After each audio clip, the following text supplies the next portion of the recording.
Good evening. You're listening live to the Extreme Movie Show. I am your host, Rob, broadcasting to you from the Pinos Palace, just west of Orlando, Florida. I'm in the Extreme Studios with RDV from the Great Midwest, and tonight our continued guest, Easy E. Eric Breen, also from the Midwest. Tonight, ladies and gentlemen, we're going to be discussing our last holiday movie, and I'm saying holiday on purpose here instead of Christmas because that's a factor about this film called The Bishop's Wife, starring Cary Grant and a few other people from late 40s, I believe 48 it is.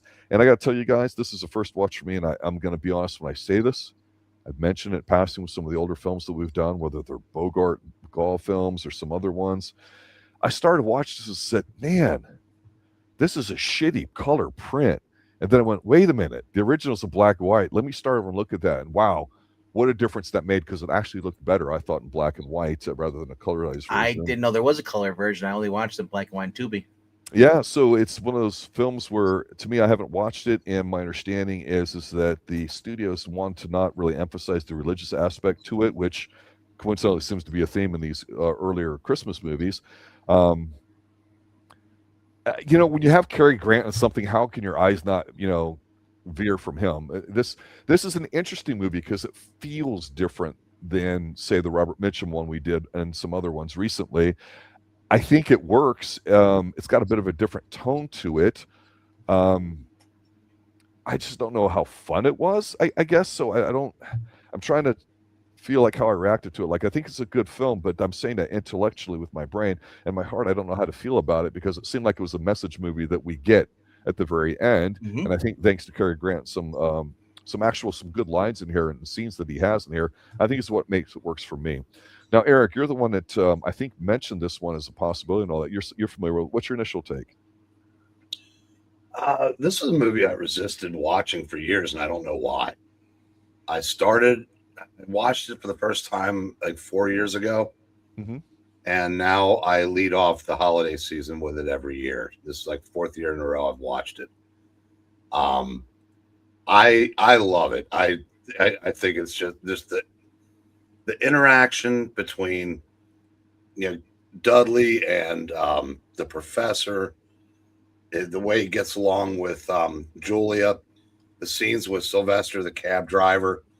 I mean, the whole movie is basically about he comes to help the bishop and ends up changing everybody's lives around him for the better. And you're right, it's not necessarily a fun movie, but it's an enjoyable movie. I mean, there's some fun scenes. The ice skating scene is really fun. Yeah. The bottle that never empties, that's clever. But it's just, I can't put my finger on it. It's not necessarily fun. It's not necessarily heartwarming. There's just something about it that I enjoy a great deal. It's a bit safe, I would say, but I'm curious because RDV, I don't know if this is the first watch for you. What's your initial take? It is a first watch for me, and watching this as soon as Cary Grant comes on the scene, it's just like Cary Grant has that charisma. He brings that A-star, celebrity acting to this movie to basically people I've never seen before. This is the first watch for me too. Okay. Cary Grant there and just being just very, very happy, good guy here. And then we have Loretta Young playing Julia, the bishop's wife. You see her at the beginning, she's walking through, and she comes across this window here and has this nice hat. And she's kind of pawing after her too, and he's kind of following her too. And it just seems like, yeah, I wasn't sure what they expect this movie because it seemed like he almost like this guy was like if he was an angel, is kind of falling in love with her, throughout the movie. And that's a big element of this movie. And I wasn't sure if I was supposed to get there or not, but it kind of like this kind of, and like everyone loves Cary Grant in this movie. It's like Cary Grant wanted to be the angel. Why? Because he wanted all the girls to fawn over him. One of those part of the script or whatever. But it's true. Everybody he comes across is just enamored with him. Even the professor and stuff. And he just does good deeds. Now, in his defense, though, throughout this movie, the bishop, played by David McNiven, is neglecting his family. He cares more about getting this cathedral belt, where he's actually willing to basically skirt his morals. is and just please this woman who basically doesn't care anything about her late husband having a giant plaque and or a glass stained window. So basically he's skirting his Christian, he knows what's right and wrong, just to please her to get the money. And his wife doesn't care about that. She's hanging out with Cary Grant. She's going to their stuff they used to do back in the little village where basically the professor lives, and she's almost being romanced by him. That's the big issue I have with this film, is because while I like what happens at the end, it's a nice tidy ending and all that too. I look at this as another movie where it's like an assault on the family here, the husband and wife. God forbid the husband's actually trying to do something that's very meaningful in a religious sort of way, by having to deal with these people that want to give him money for the church thing, and he's distracted by it. The wife knows what she married into, and yet she's okay, and the husband seems to be okay with her spending time with Cary Grant. And if that doesn't just ooze of adultery or something like that, even the daughter, the way he's it's basically like we reviewed Miracle on 34th Street. Imagine if Santa Claus started putting the moves on the mom, while also helping out the kid and stuff. But overall, though, like I said, you're reminded though that he talks, he prevents David McDevitt's character Henry from calling that he's an angel. And he tries basically his best to get. Basically, the moral of the story, Henry basically prayed for guidance, or at least for stuff. And of course, Henry believes if this guy's an angel, why don't you snap your fingers and do a miracle and stuff? He's just like, that's not the way it works, And I love how Cary Grant's so kind of plays Dudley. He's very just kind of laid back stuff. And I kept, like I said, I was telling you guys behind the scenes, I was like, as I was watching this could have been a straight up 2000s a psychopath horror movie where the guy is trying to steal the girl, then they have a big old fight at the end, stuff to death. But instead this is more he admits, I guess later in the movie or so, that he might have had feelings for her. We're supposed to get that. But I also wonder in the fact that maybe Cary Grant's character he's just doing it on purpose to make he wants to get Henry jealous, so Henry forgets about everything else and realizes what he has, so he doesn't lose it. Yes and no. But go ahead. I was just gonna say, I guess it's up to whoever watches their interpretation. But obviously, you got the other fact that he kind of wants to get involved there. They do have a little spat at the end. He says, I'm willing to put up your dukes. He's like, you realize I can smite you as an angel, and even when Cary Grant has to leave at the end there, he kind of he talks about, she's saying goodbye to Loretta Young and testing. He's going, so testing her too is I really want to go my next assignment. It's I kind of want to be here with you and stuff. And then she basically says no, reminding herself that she's in love with her husband, and he leaves. Pretty much, she kind of she passed the test. Yeah, she didn't do any leading on of Dudley.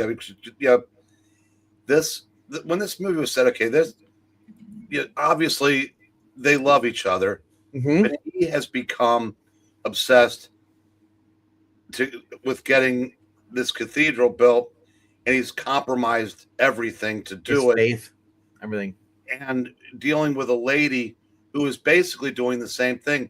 She wants a monument to a husband that she never loved. And she's overcompensating, and that's where Dudley comes in and helps her when he's playing the harp, the song that only she and the man she truly loved. She made her realize that she was basically doing this for the wrong reasons, and so I think it wasn't supposed to be. And as far as whether or not he was falling in love with Julia, I think he was maybe enjoying himself a little bit too much in her company, but he never truly lost sight of why he was there. Exactly. And that's why I said, and yes, the movie ties up into a nice, neat little bow, but the way it gets there, it's actually, it's a little deeper than it appears when you're just watching it. But if you think about it a little bit, you realize what's motivating all these people. I think it's very clever the way it all comes together. when you first watched it, did you think the professor and the old lady Hamilton were going to get together because they both had the same similar romances? No. He was too afraid to speak up to the girl he liked, and she was too afraid to go after the guy that she liked. Instead, she settled for the rich guy. Two different plot lines, and yeah, the professor was basically a life of unrealized potential, and the fact that it's never too late. Mm-hmm. And that's the message Dudley brought to Professor Wutheridge, who I think, Monty Woolley I love him. He and James Gleason, Sylvester, they added so much to this movie. And for a really good movie to work, your secondary players have to be nearly, if not as memorable as the main players. And even though James Gleason wasn't in it much, they did. They absolutely, even Elsa Lanchester is the maid, Matilda. She had to do the movie. What holiday is that? The one with the two guys and the girl, and they do the dancing stuff, the Christmas stuff movie. Is that the one I'm thinking of? Because when I see this scene in here, the ice skating scene in here, where it's you got Loretta Young, Cary Grant, and it's supposed to be the other guy, the cabbie driver, and you can tell when it's not them doing the professional skating stuff. Absolutely. Yeah, but when you see like them doing the kind of like they're holding on to each other and they're kind of like walking back and forth, like almost like skipping on the ice as the scene ends, it kind of reminded me of like I think it was White Holiday with Bing Crosby and stuff. And where they have I kind of feel a little differently about the ice skating scene, because there's a part of it that goes, even if the guy's distracted or older, whatever the situation is, there's just certain things as far as men go that you go, yeah, you can tell me you're an angel, which they have the conversation and he doesn't believe him. So some of that stuff is smart, but he would know full well, don't leave this man alone with my woman. I mean, and they're skating and have a good time, and of course you have to, right? But it's just, there's little things about this, like, again, lack of respect for their marriage. But that's the point of the movie, is that in going through all this, and at the end, the best line that he does have is in RDV, kind of mentioned earlier, where he says, you prayed not for a solution, but you prayed for guidance, and you got it, not for an answer. And that's true. God works in mysterious ways, sort of things. And so that's one of the things that I was kind of surprised about this movie, is that one, it's got Cary Grant in it, so I don't mind him being an angel. I think he did a great job in it, but they didn't want to make this movie seem religious at all, like they didn't want to do in the last movie that we did too. It's like they're afraid of saying, we have a Christmas movie, and it's like, why not lean into that a little bit? I don't understand. They did a little bit with the birth of Christ, on the story of Bethlehem, with everybody, the wise men stuff, where Cary Grant's talking to little Debby, and just telling her the story, and he kind of leaves it, and he's like, your father can tell your father here, your father can tell the rest. And he was so jealous of them, and more so mad himself, that he, after Dudley left, he got upset. He's like, I'm not gonna tell you a story. Like, it's just like, so I kind of like that with Henry's character. As he gets towards the end here, he starts to realize what's more important. Focusing all his time on trying to please a woman who basically doesn't give a crap about him, just only wants what she wants, or do the right thing. Job.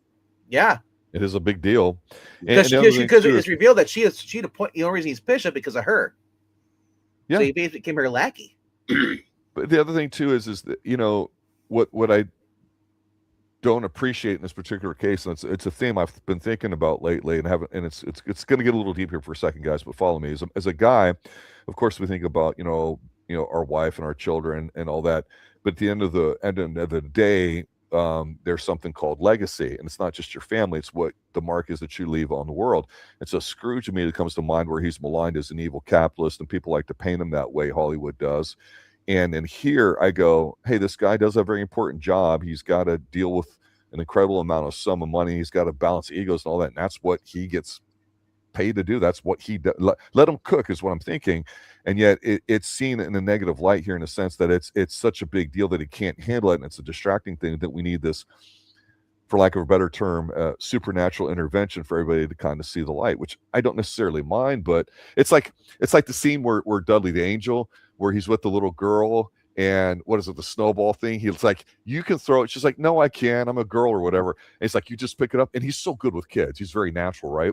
She Yeah. picks it up and just barely throws it. And you can see it. I kind of laughed when I saw it because it looks silly. But the snowball flies and it hits the guy. And they're like, hey, you're on our team or whatever like that. And I just thought, if we're thinking about it at face value, even though it's kind of cute, everybody knows here they did not come to the answer themselves. This guy told them he's an angel. Yes. He makes them all know that he is. So as Stories. adults, at the very least, even not the little girl, although that's probably more was- traumatic as she gets older, they didn't do it on their own. And I've always had issues with people coming in and helping out, because is that really helping? Well, yeah, I mean, yeah, I love it because it ties into the whole parable that he was telling the daughter about that. How David basically had an idea of the slingshot, but it wasn't his idea. It was, an angel whispering into his, ear and telling him to use it. That's a good point. Yeah, that's a good point. and then you get into, and he said, and this ties into the sermon at the end after he leaves. Because he says like, "Hey, I'm not gonna. Once I'm gone, you won't remember I ever visited." I was going to ask you, what did you guys think of that concept when he tells everybody, "Yeah, when I'm gone, you guys won't remember it. Nobody else that I've interacted will." What did you make of that? Go ahead. I mean, that's been done many times in movies and TV. It's basically you remember the message but not the messenger, and that's fine because at the end it's not important, that how they got where they were going. It's that they got there, and sometimes you need a little guidance, and it lent a little, I don't know, melancholia to the movie, I guess. I was going to say, him telling the story. Good idea to do that.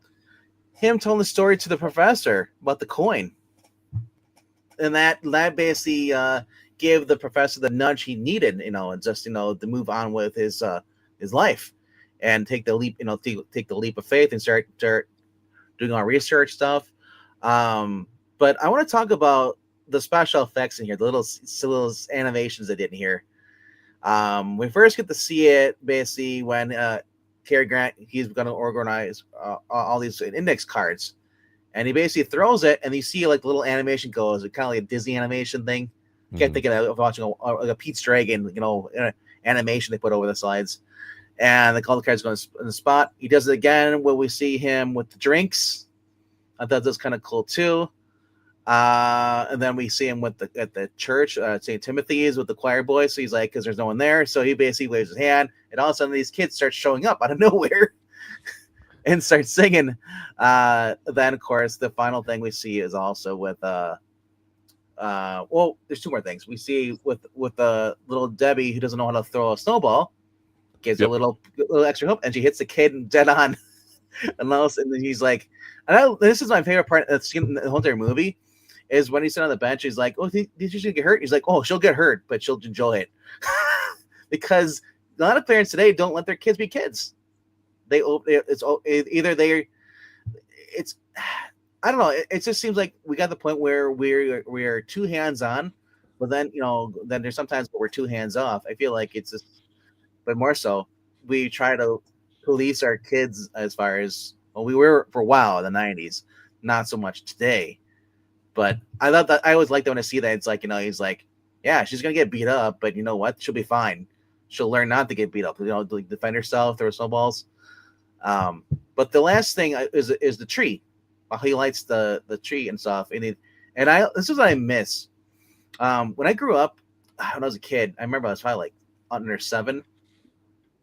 All the tinsels, the decorations on our Christmas tree. We had a live tree and we had all the tinsels. I miss that. I haven't had that in 20 or 30 years almost now. And it just back in the day, everybody used tinsels like that. So much of those, and then the garland stuff. The only thing they're missing was the candles on the tree, which I think we saw in St. Louis or that was the other one, Christmas, Connecticut. That's the one that might have had the lights on there. But well, I tell you, the thing about it that was different is that in some of the other movies that we've done, it's really about whether it's a single mom and her kid or whatever. It's one specific family, and even though you kind of have in here, Eric, going back to what you said at the beginning, I think is really the essence of the movie.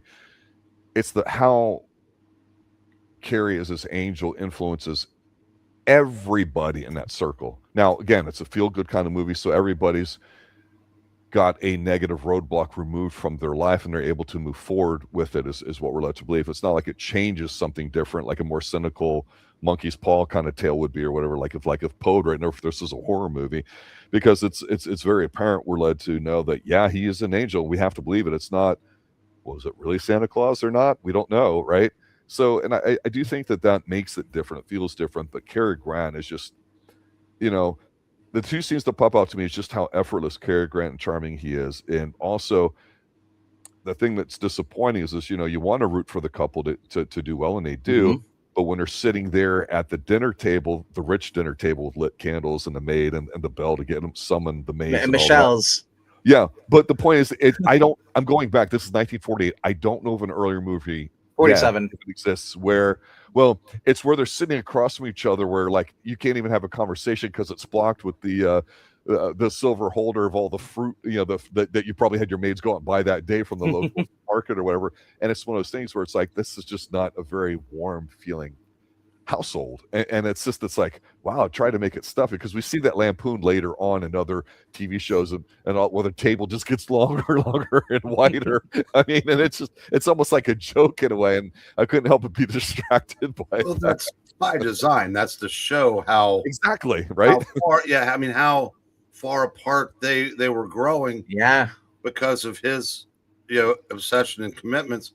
Now I do want to something you mentioned, as far as like, Dudley being with Julia, there were two scenes where they were basically, and I'm making air quotes, alone. The first time was after they took the little girls at the park, they went to lunch. He invites the table of busybodies over to join them. And the ice skating scene where they're with Sylvester. So he's really not ever alone with her out in public to, and you're right, because he invites them over because he's like, oh, I'm with a married woman. This looks bad for her. Well, it's not. I don't even think it's that. It's just he knew they were cackling, so he basically, and he goes, these ladies have become just miserable. So he goes, so he invites them over. He goes, let them, they have a little fun, and they kind of perk up a little bit. So it's like Cary Grant, they weren't just cackling. They were actually thought, because he's with this good-looking man, and he's holding her hands at a candle, like a dinner table. So it looked a little very sus. So, and when he notices that, and she knows it too, he goes over, invites him over to make it seem like it's not that. Well, I don't think it's anything that sinister. I think he was just, let's not get the wrong idea, ladies. Come on over and join us. And that's my point. Yeah, he wanted to get the wrong idea. He's diffusing it. Yeah. Because he knows when you have a room full of women, you treat them all the same. I mean, he's very smart that way in a social situation, and the sheer firepower of Cary Grant himself leads you to believe he could do that. And I'm being dead serious about it. That's one of the observations, kind of similar to what Miranda had mentioned there, a chat about some psychology or whatever, and that's exactly what it is. He knew how to handle a gaggle full of women. It's like, you can't go to a group and try to ask one of them out, because the rest of them will be jealous or whatever. You have to separate them from the pack and go after the weak one and all that stuff that guys talk about with dating. And so he knew how to do that socially in a very prominent way. And that's one of the things that I think Cary Grant, regardless of the politics or what happened in here, I think he was absolutely perfectly cast there, because we've seen this sort of like with Meet Joe Black and other movies where somebody's like this spiritual person that may just be doing their job or may have something else to it. And I can't help but think of The Seventh Seal by Ingmar Bergman, where he's playing chess with death, and death is following around and all that, and he's observing all this horrific stuff and all that, and you're supposed to be intimidated by it or whatever. And that's a pop for a movie that we've yet to do here on the Extreme Movie Show. But I really did like Cary Grant's ability. I mean, he just pops off the screen, and this is probably the earliest work that I can remember off the top of my head that he's been in. And we've We've done a couple of Cary Grant movies. We'll be doing more and all that too. But he's up there to me when it comes to somebody like a Humphrey Bogart, when it comes to just sheer firepower on screen. I mean, he really lent a lot to this movie. If it wasn't him and it was a guy that did the role competently, it just didn't have that firepower, I'm not so sure if they could have delicately balanced everything he did, because that is the strength of this movie, which is pretty much my final thought and observation, is that I really liked how they tied how everybody had their own individual thing that he influenced positively, rather than just one person to see the light, or a couple or something like that. That was very generous in a way, and I thought he definitely maneuvered his way through all those situations, whether it's from the magic with the cart early on in there that that almost hit the car, whether it's the little girl with the snowball, whether it's the professor that you already mentioned, RDV. I just thought that was the most brilliant part about this movie, is not overdoing it with them, but having them involved. That's not easy to do, and they did it very well. Yeah, Marani's bringing it up. It's like, can anybody see David Niven and Dudley's role? No, and that we never would have worked out, especially when you bring in Cary Grant, and they bumped him over him to being Henry. Before Henry was supposed to be Dana Andrews from Laura, and then when Cary Grant appeared on the scene, they just kind of yeah, we don't need you, Dana. We're gonna put David McNiven into that role. Kind of shifted him over to the Henry's role, and Cary Grant be the the angel, and it made more sense because he's a good-looking dude. He's very kind, and any man would be jealous of him. I may be wrong about David Niven here, but I thought, and I may be wrong, he was on the short list being considered to be one of the first James Bond. Yes, he was. He was. Yeah. And that whole Suave thing is why I'm thinking about that. Yeah. He did get to play him in Casino Royale, and when they had the 4 Bonds, he was one of them in the spoof version. Yeah, who's the next Bond? I think, honestly, Amazon's going to screw up Bond. We already know that. And even Barbara Broccoli screwed it up, even though they tried their thing with Casino Royale. I thought was actually a great movie, but I just think David's influence on the series was not good. But Amazon's now in charge, so it's going to get the negative treatment that Lord of the Rings has done, I think, and I think they're going to fuck it up. And I hope, and I'm only hoping because I'm assuming they would do it right. I don't have confidence in that. I take my money. I want to see a one-off James Bond with Pierce Brosnan doing it in that role. I'm being honest. I didn't say anything about James Bond, so I don't know what you're talking about. Well, who's going to be the next Bond or whatever? Because some of these, I think these comics come from both streams, right? So who's the next Bond? That's from Flabba Jabba. Oh yeah, it's Flabba Jabba, yeah. And because we were talking, I was just curious why Marani was singling me out, because I don't care who's the next Bond. I'm not watching it. They fucked up. They won't make it be a Bond movie, is what it is. They won't. That's the problem. Pierce Brosnan was the last best Bond they had, and they decided to go out with a whimper. And it just was. And I don't think Rami Malek was the worst Bond villain. I could do Rami Malek as an imitation, RDV. I'd like to do him for you right now. You ready? Oh, don't do him in front of me. I watched the Bishop's Wife movie, and I thought it was a fantastic film. Well, that's Rami Malek right there, ladies. Rami Malek, do you know who he is? He's from Band of Brothers. He was the crazy guy that was eating the. He was in that robot show that I actually liked. Mr. Bad Robot, or Mr. Robot? Mr. Robot with Christian Slater, dude. No. And also he was in the remake of Papillon as well. So honestly, I don't want them doing any more Bonds. I'm surprised they haven't figured out, you know what? Instead of doing Bond, let's do what was Bond's friend's name? Felix Hill, whatever, Flight or what it is? Yeah. Mm-hmm. Why don't we do with him? But no. It's just there's unless they're gonna go back to the ways of Pierce Brosnan in the early 90s, or even go back to like Sean Connery, sometimes you just gotta slap a woman, Is Amazon making a season 3 of Lord of the Rings? I don't know. Are they? I don't know. My point is, are they? I don't know. I don't care. $1 billion they spent on that. Reacher is about $15 million an episode. Same thing with Stranger Things and Fallout. Yeah. They're all extremely expensive. Sometimes they look expensive, but not really. But back to the movie, though. Yeah. Well, but my point is Amazon could do something and say, you know what? Every year we're going to come out with 5 different types of holiday movies and make them in different styles instead of everything by what Amazon thinks they want to have out there in terms of propaganda. A movie like The Bishop's Wife, even though it got remade by Denzel, nobody seems to really remember that or recognize it was done Well, I by remember that because They that's go the back first to one I remembered, revisit these and I things. thought Yeah, it was called the Bishop's Wife, but it's called The Preacher's Wife. I remember that was a big movie that came out, and because remember Denzel has that charm just like Cary Grant. he does. That's where I was leading to it. Yeah, it's I could see Denzel being an angel. Yep. But yeah, overall, I said this was a very fun movie. It's a first watch for me. So just like Gary said, I didn't care to watch this movie. Same with Miracle 34th Street. We reviewed that last Sunday. This is the first watch for me. I've never watched these movies before. Mhm. And one of the best thing about watching these movies is seeing how hot the actresses are back then in the day. Wow. Wow. None of these tattoos on them, none of these nose piercings and all that stuff. The way everyone dressed, everyone had a coat and then they had an overcoat, and then he gets the scarf. Cary Grant gets a scarf figure too. He tucks it in. That's how he stays warm. And it's just a very fun way to watch movies back, especially black and white. Mhm. And you see the giant snowflakes fall down and stuff. It looks magical.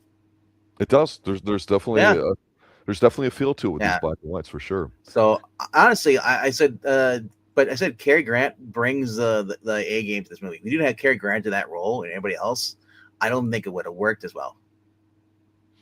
Now, Eric, you mentioned something at the beginning I thought was interesting. It made me think of the last couple of weeks reviewing some of these movies. I know I get picky about Christmas movies and how Hollywood wants to make a Christmas movie but not call it Christmas and not really talk religion, and it's more about the feel-good stuff. And I get it, right?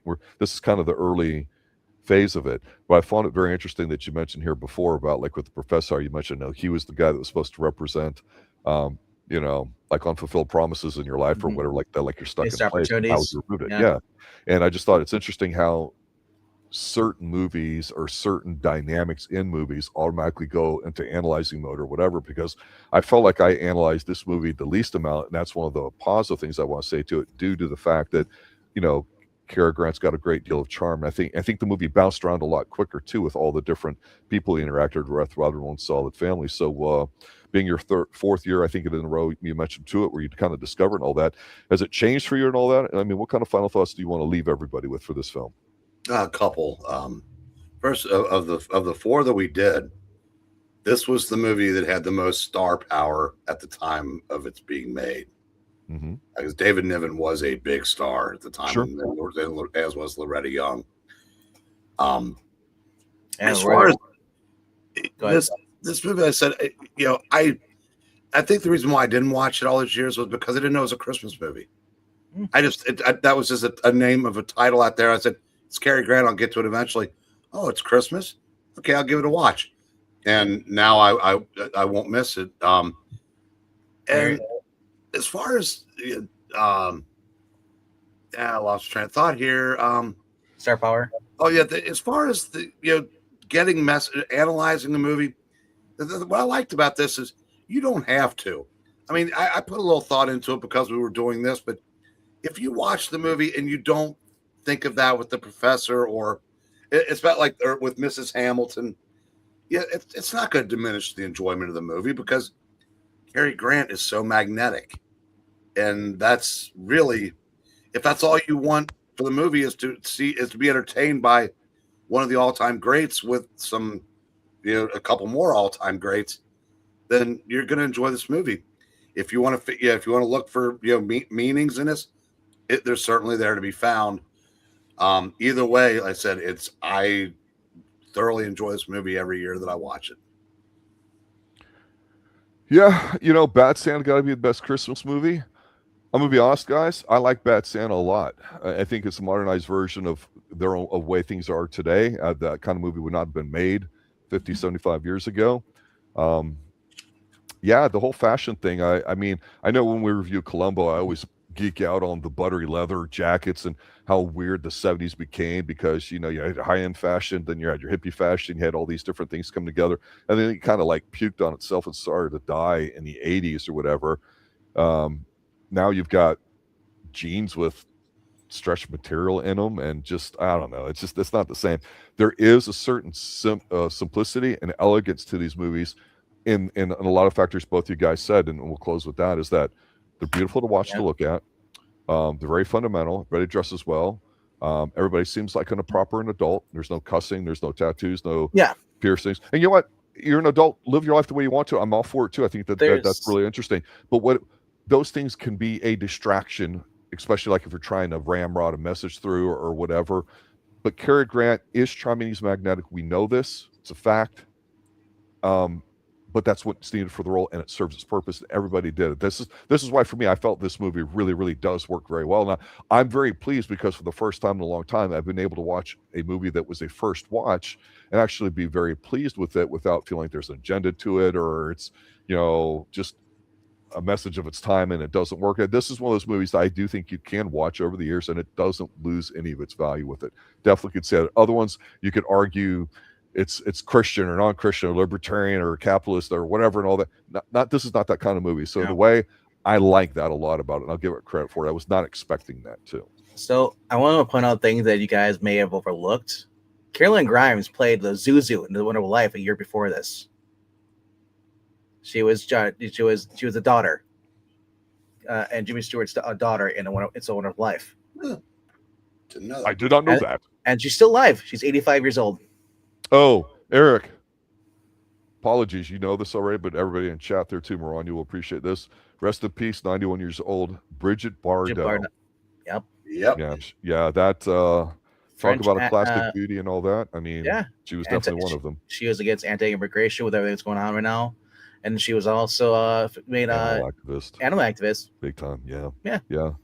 I mean, actually, inspiration. That's all this movie needed, right? Inspiration for carrying a puppy around the entire time while he was talking to people, kind of like early version of Blofeld. That'd be pretty cool, wouldn't it? Bardot was the inspiration for Anne Pam Anderson getting involved with animal stuff too. There you go. Maybe this should be a recent remake since nobody remembers the Denzel one. We should call it The Bishop's Dog, and he just walks around with the dog, giving people advice on the street. What do you think? How about we just get Triumph, the InstallComic.com back and just do fun shows? No, but honestly, I said I'm very glad to watch this. Is a very enjoyable. I said it's also works off another movie with Cary Grant that's on my list I need to watch. And Loretta Young was just wonderful in this, and same with Karolyn Grimes and David Niven playing like the nervous wreck, who's also kind of getting angry and kind of jealous. I wouldn't be surprised if he was in some other British movies with like Sherlock Holmes and stuff. But overall, I said it's a very, very good movie. And if you've never watched it, it's free to watch right now on Tubi TV. The black and white version. I guess there's a color version I did not know about. But then again, everything gets recolored eventually. But anyway, that's it for this review. Unless you guys got anything else to say, Eric, are you all out of information, or you got some more stuff you want to talk about? No, I think I've said everything. Okay, you said what you said. I said what I said. All right, all right, though. So that's it. I want to thank everybody who basically stopped in here and decided to hang out with us. Flabajabba 6328, great to see you here watching us on the vertical stream. Maranya and a little to Maria. And West Virginia, 50 Holler Boy. What's our RV3DZ? What's up? And Desert Rose and Marania, if I haven't said her name yet. And Johnny Nut Lone Plate. All right. Good night, everybody. Later, guys. You guys know the thing. Click like, subscribe, leave a comment down below what you thought of this movie. And we'll see you on Tuesday for Landman. Episode, I believe, 7 now. And Bone Tomahawk before. Man, that show's going by so fast. Landman, it just feels like Tulsa King took forever. And like Landman's just going right through. So. All right. Happy New Year to everyone. We'll see you on Tuesday. Later.